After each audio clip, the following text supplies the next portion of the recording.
warahmatullahi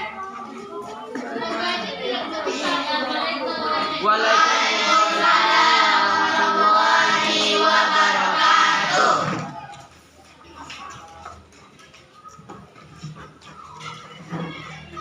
Gimana kabarnya semuanya? Alhamdulillah, luar biasa. Allahu Akbar. Masih kurang semangat nih. Yuk berdiri dulu semua. Nanti kakak bilang mana semangatnya? Ini semangatnya, gitu ya. Oke? Mana semangatnya? Ini semangatnya. Oke. Nah, silakan duduk.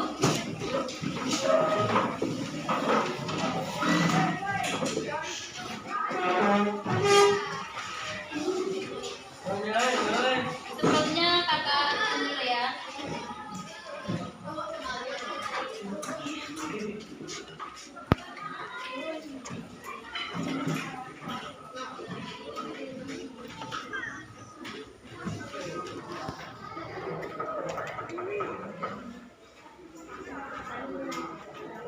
Nanti namanya terpanggil angkat tangannya ya.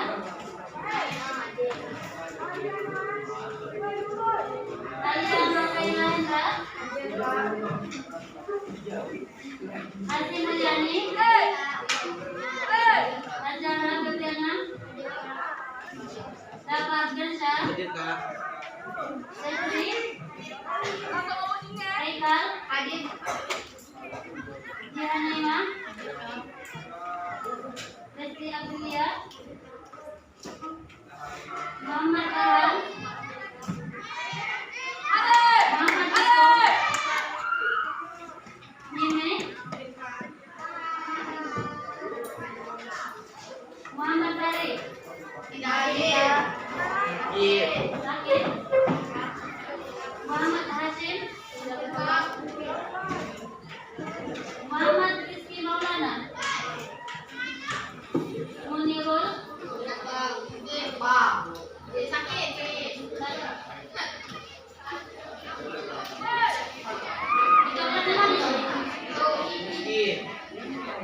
Munirul ini sakit kan? Kita kelas gigi. Sakit gigi. Nabila apa nih? Namanya hadir. Sakit cuma 2 orang ya? Tiga Nadir. Nur Adila juga. Nur Adila.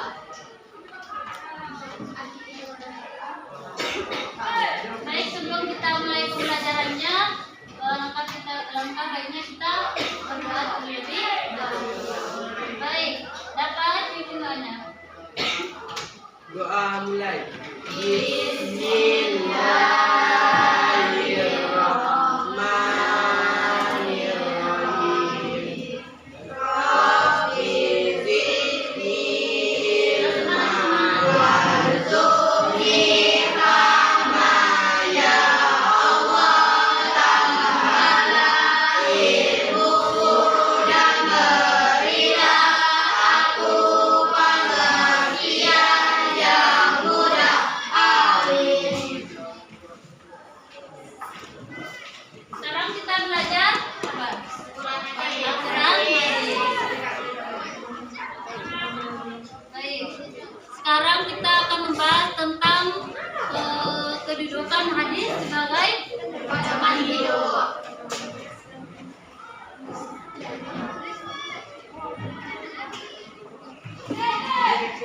Baik, dapat silakan baca dulu pengertian hadis. Pengertian hadis. Hadis menurut bahasa berarti al-jadid yang artinya suatu yang baru. Adapun menurut istilah adalah terminologi. Para ahli memberikan definisi yang berbeda-beda sesuai latar belakang disiplin ilmunya. Pengertian hadis menurut ahli usul akan berbeda dengan pengertian yang diberikan oleh ahli hadis. Baik, hadis menurut bahasa adalah berarti al-jadid. Al-jadid. Yang berarti Sesuatu yang baru. sesuatu Yang baru.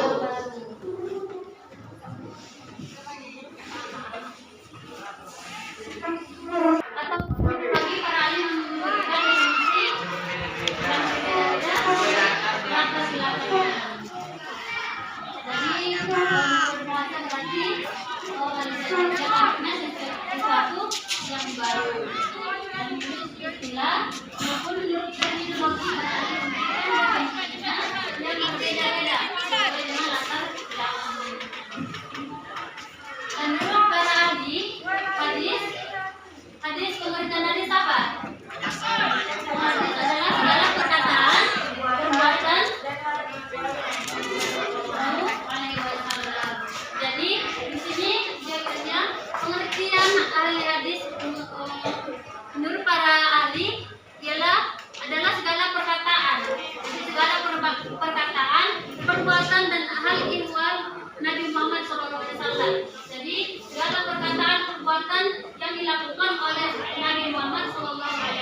hadis yang berisi tentang baik yang berkaitan dengan aspek akidah, syariah, hukum akhlak dan sebagainya. Jadi hadis qauliyah adalah segala bentuk ucapan yang disandarkan kepada Nabi Muhammad SAW. Ya, yang kedua hadis fi'liyah. Apa yang dimaksud dengan hadis fi'liyah? Ia adalah segala bentuk perbuatan yang disandarkan kepada Nabi Muhammad SAW. Ya, hadis fi'liyah adalah segala bentuk perbuatan yang disandarkan kepada Nabi Muhammad SAW yang sampai kepada kita melalui penukilan para sahabat. Contohnya sholat di atas kendaraan.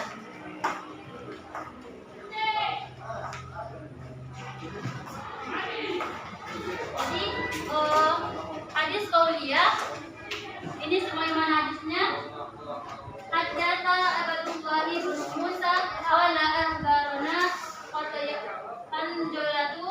Hanjalatu bin Ubaid Sufyan an Iqramatu Khalid bin Umar radhiyallahu anhu maqala qala Rasulullah sallallahu alaihi wasallam Buniyal Islam ala khamsin syahadatin an la ilaha illallah wa anna Muhammadar Rasulullah sallallahu alaihi wasallam.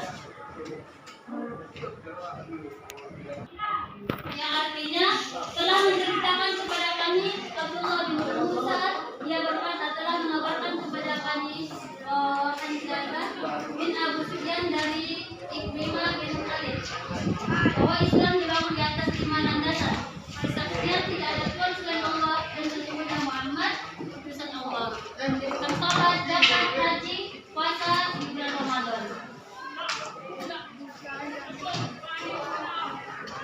Baik, sudah tahu apa itu perbedaan hadis fiqhiyah, hadis qauliyah dan hadis fiqhiyah?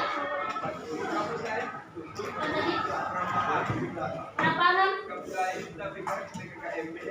Tadi kan di sini kakak sebutkan hadis qauliyah adalah segala bentuk perkataan yang dilandaskan atau yang dari ucapan dari Muhammad Shallallahu Alaihi Wasallam. Ya, semuanya ngerti? Dan sedangkan hadis fiqhiyah adalah segala bentuk perbuatan yang disandarkan kepada Nabi Muhammad Shallallahu Alaihi Wasallam.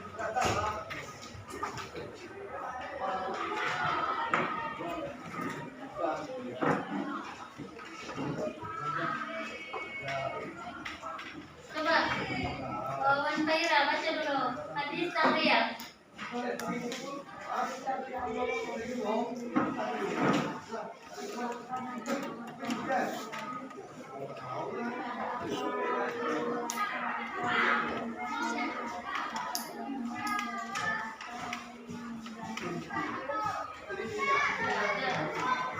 Jadi hadis tahriyah adalah hadis yang merupakan ketetapan dari Nabi Muhammad SAW terhadap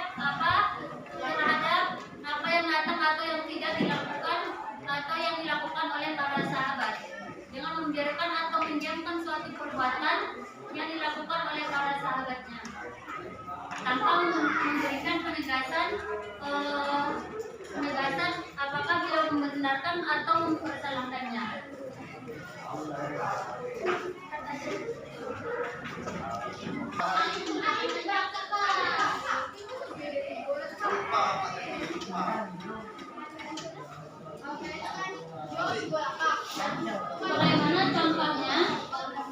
Sebagaimana contohnya dapat dilihat pada sebuah hadis tentang sikap Rasulullah SAW. Jadi ada sebuah hadis Nabi Muhammad SAW ini tentang sikap beliau yang memberikan para sahabatnya makan daging biawak. Jadi tetapi Nabi sendiri tidak memakan dagingnya. Maka sahabat pun memakan dagingnya, tapi Nabi Muhammad SAW memberikan penegasan kepada para sahabatnya. Jadi sabda Rasulullah SAW yang artinya Ibnu Abbas telah mengabarkan kepadanya bahwa Khalid bin Walid yang juga dijuluki sebagai Sayyidullah telah mengabarkan kepadanya bahwa ia dan Rasulullah SAW pernah menemui Maimunah, istri yang juga intinya Abbas juga ia telah terpanggang di bawah oleh saudaranya. Intinya yakni Hafi dan binti Al-Harith dan dari Najid. Maka Maimunah pun menunjukkan di Habib itu kepada Rasulullah Shallallahu Alaihi Wasallam. Sekarang fungsi hadis terhadap Al-Quran. Ada yang tahu fungsi hadis terhadap Al-Quran? Yang belakang, ada yang tahu fungsi hadis terhadap Al-Quran? Ada yang tahu? Ya, coba.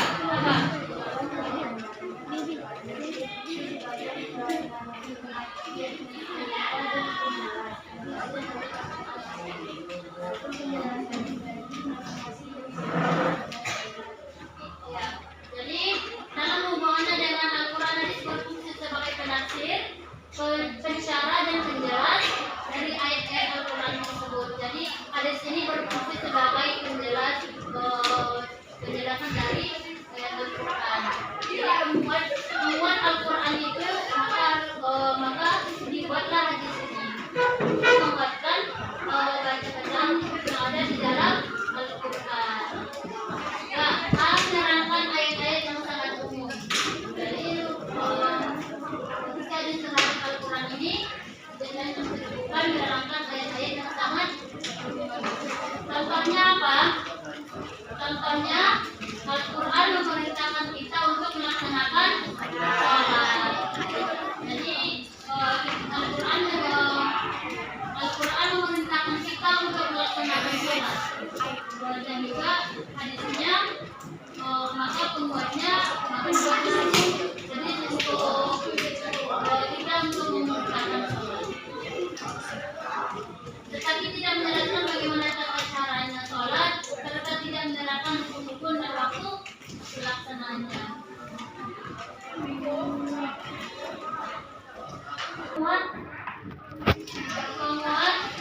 Penguat ayat. Jadi fungsi hadis terhadap Al-Quran ini adalah yang kedua penguat ayat Al-Quran. Hadis ini berfungsi memantapkan dan mengukuhkan apa yang telah ditetapkan Al-Quran sehingga maknanya tidak perlu dipertanyakan lagi. Jadi fungsi hadis ini ya sebagai penguat ayat-ayat Al-Quran.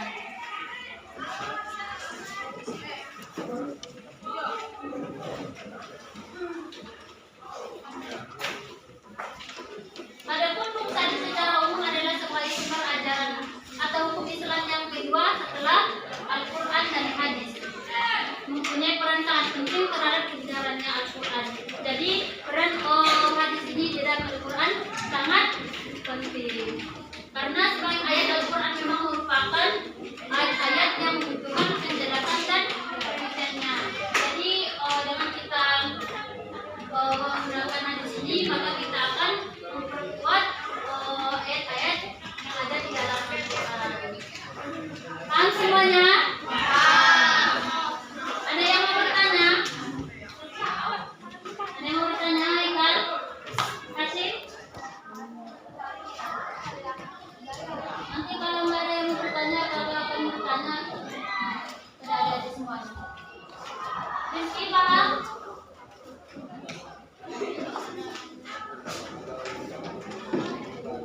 Coba apa tadi peran hadis terhadap Al-Quran? Coba Rizky, sama tadi kita bilang.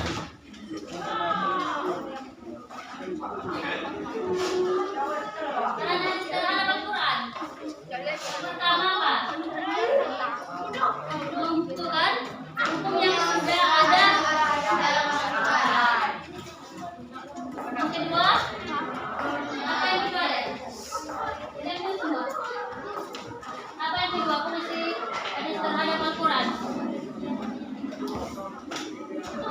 Ya. Yang ketiga, menetapkan hukum yang belum terdapat dalam Al-Quran. Yang keempat, ya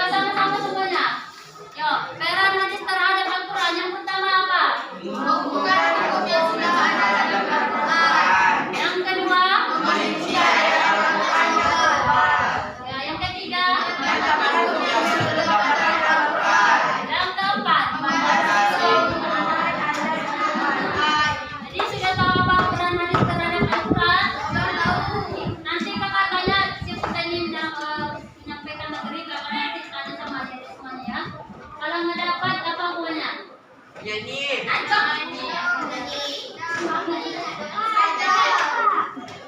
Baik, itu nanti sesi terakhir. Selanjutnya kesimpulan.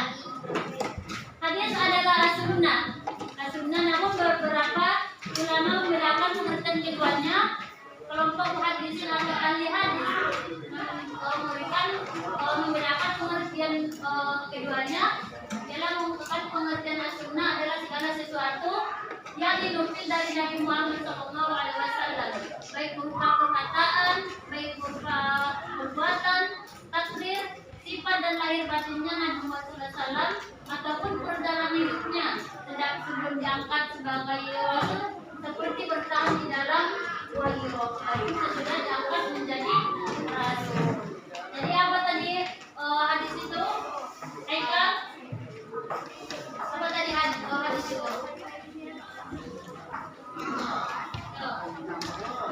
Hadis apa? Jadi hadis itu adalah segala sesuatu yang apa? Yang dinukil oleh Nabi Muhammad SAW, baik dari segi perkataan, perbuatan, ajaran Nabi Muhammad, baik dia sebelum diangkat sebagai rasul, maka itu termasuk hadis Nabi Muhammad SAW. Sudah paham, Michael? Tadi bangunnya apa? 5. Coba sebutkan hadis. Coba sebutkan hadis menurut para ulama berapa? 3. Apa aja tadi? Hadis kauniyah, hadis Kalau sama. Hadis qauliyah, hadis syar'iyah, dan hadis akhlakiyah. Jadi udah tahu apa itu hadis qauliyah? Apa? Jelaskan semuanya.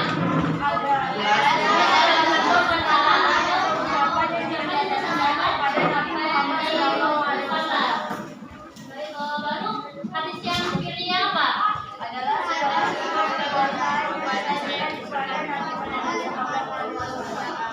Sedangkan hadis takriyah sudah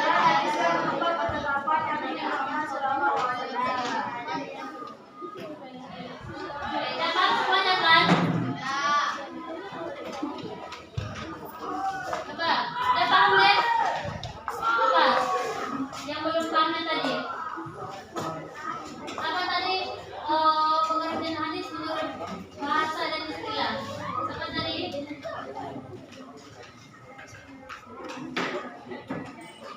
Jadi yang berarti sesuatu yang baru. Dan menurut istilah apa? Menurut istilah atau secara terminologinya apa? Apa tadi? Sebagai lalu tulang disiplin.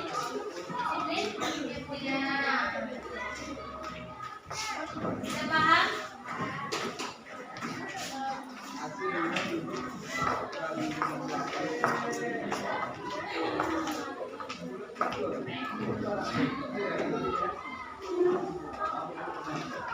Terus dulu semuanya.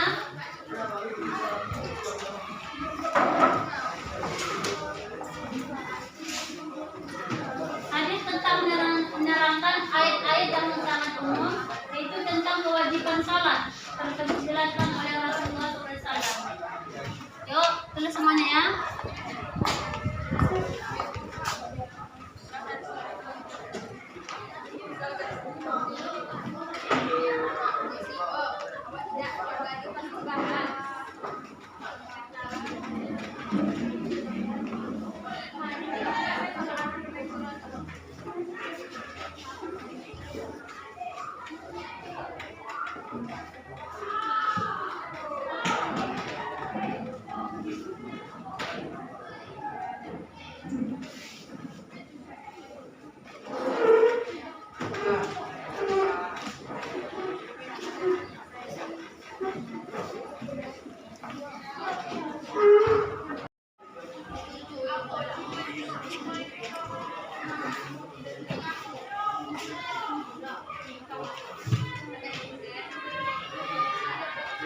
mengamalkan hukum yang sudah ada dalam Al-Quran. Yang kedua,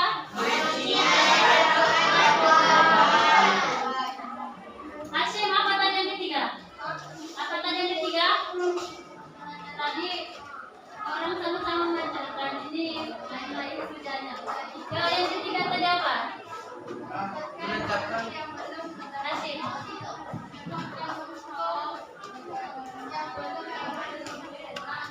Ya.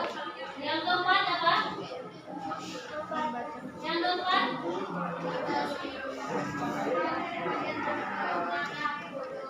Ya. Jadi Quran hadis terhadap Al-Quran ada berapa tadi?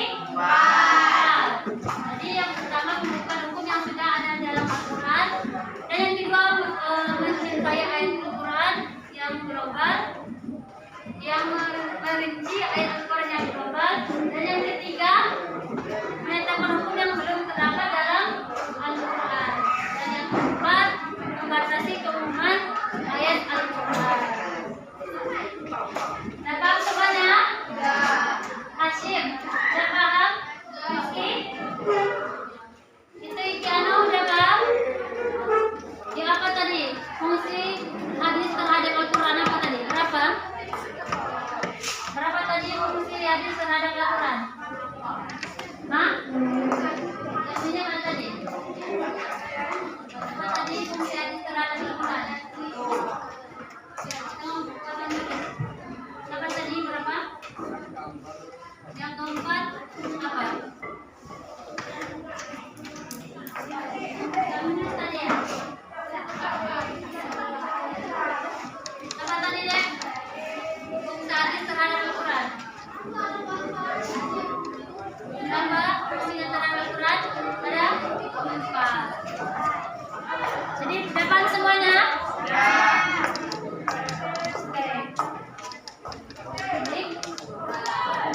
Pertemuan yang akan datang kita akan membahas tentang meyakini Al-Quran hadis sebagai pedoman hidup. Jadi minggu depan wajib membawa catatannya ya. Oke?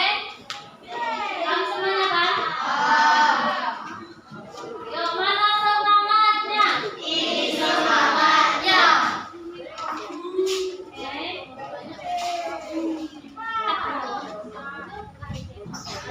Depan semuanya ya. Lagi. Hadis terbagi berapa? 3. Apa aja tadi?